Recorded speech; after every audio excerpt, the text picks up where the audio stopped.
Hey, Jackie Brown here again, and I have a few tips for you domestic machine quilters, whether you're a new quilter, intermediate, a little bit more advanced. Some of this information may be very helpful to all of you. So first of all, whenever you're sitting at your machine, you want to make sure that it's nice and oiled and clean, free of little dust bunnies. So I have already loosened up the screws on my plate here, and we're just going to remove it. Now everybody's machine is different, so you need to read your manual on how these steps are done. So we're going to take the bobbin out, and we're going to just take a little brush and clean this up. Now for mine, I will oil it right in this little spot right here, just one little tiny drop. Again, every machine is different, so you need to follow the instructions on your machine. So make sure your machine is nice and clean. You want to also make sure that your machine is threaded properly. So read your instructions and make sure everything is threaded properly, going through the tension area where it's supposed to be. And also your bobbin, make sure you have your bobbin in correctly. So my bobbin just fits in just like that. Also, I want to talk about the feed dogs. So when you are domestic machine quilting, it's very important that you drop the feed dogs. So the feed dogs are these little things right here. And when you run your machine regular, they move. So I have mine set with my feed dogs down. So we're going to come over here, and I'm going to raise my feed dogs, and now they move. So when you're domestic machine quilting, you want to lower the feed dogs. And what that means is the feed dogs, they're not going to grab the quilt. Like when you're sewing or piecing, those feed dogs grab the fabric and push it on through while it's stitching.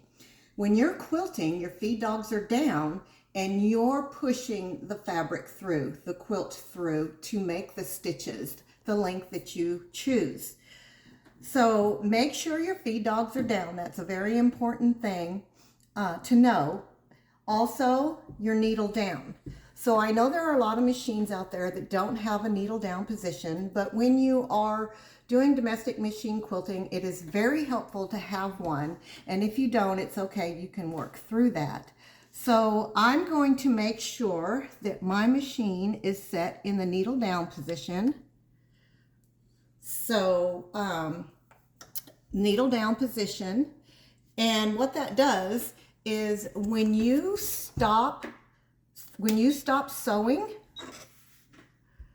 let me turn my machine on, and needle down position, and there we go. So when you stop sewing, your needle is in the needle down position so that you can pick up exactly where you left off. It's a good feature to have when you're sewing, when you're doing domestic machine quilting. Another thing is your speed control. So a lot of people think that when they're quilting, domestic machine quilting, that they need to have their speed control set at full speed. That is not the case, especially for a beginner. And it also depends on what you're doing, what kind of stitch you're doing. So if you're stitching in the ditch, you might want to slow it down a little bit, especially if you're a beginner. So just slow it down to a nice, even speed. And you can always work up your speed from there. We want to talk about the plate. So I took off this plate here. This plate here has this oval opening, and that's where the needle goes through.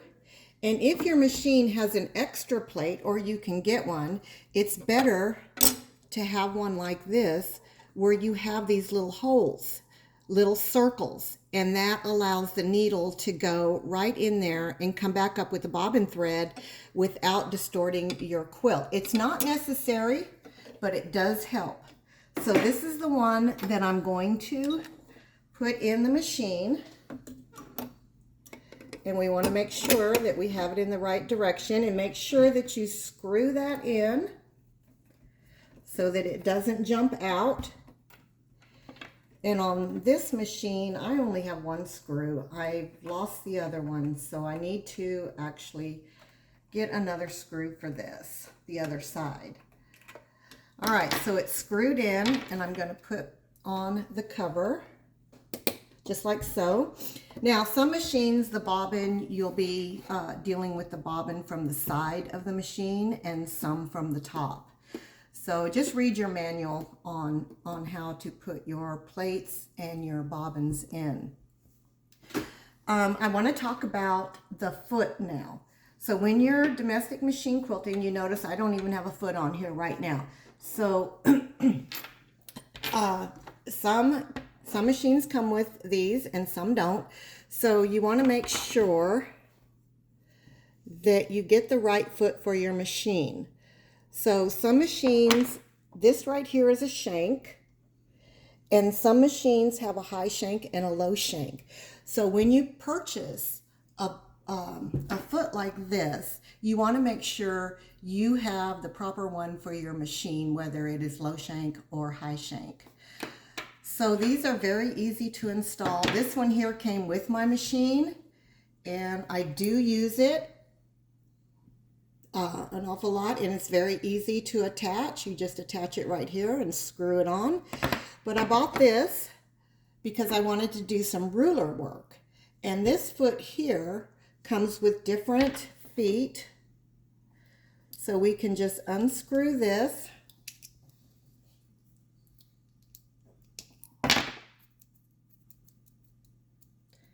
Very easy.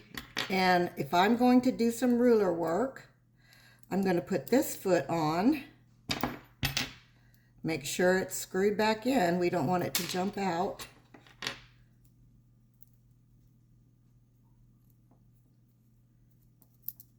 Well, we're having problems here, so hang on. I'll get this.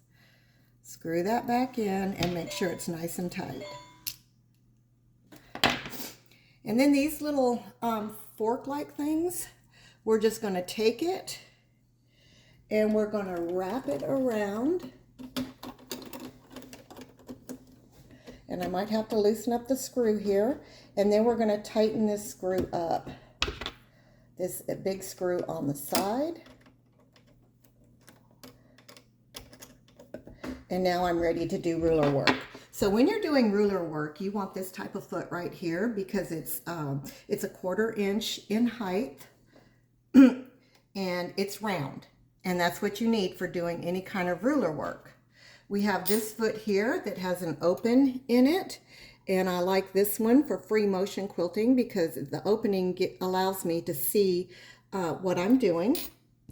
And then we have this one here, the closed foot. I hardly ever use this one here. So these are the two that I use the most.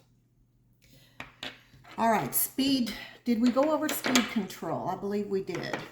Another thing I want to show you is your foot pedal. So make sure you have your foot pedal plugged in. Mine just plugs into the side of the machine.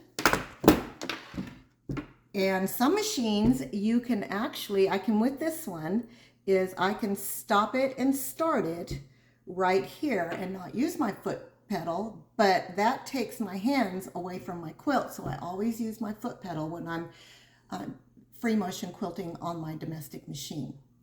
So there is some of the tips that I have for you. And I hope you enjoyed this video. Thank you.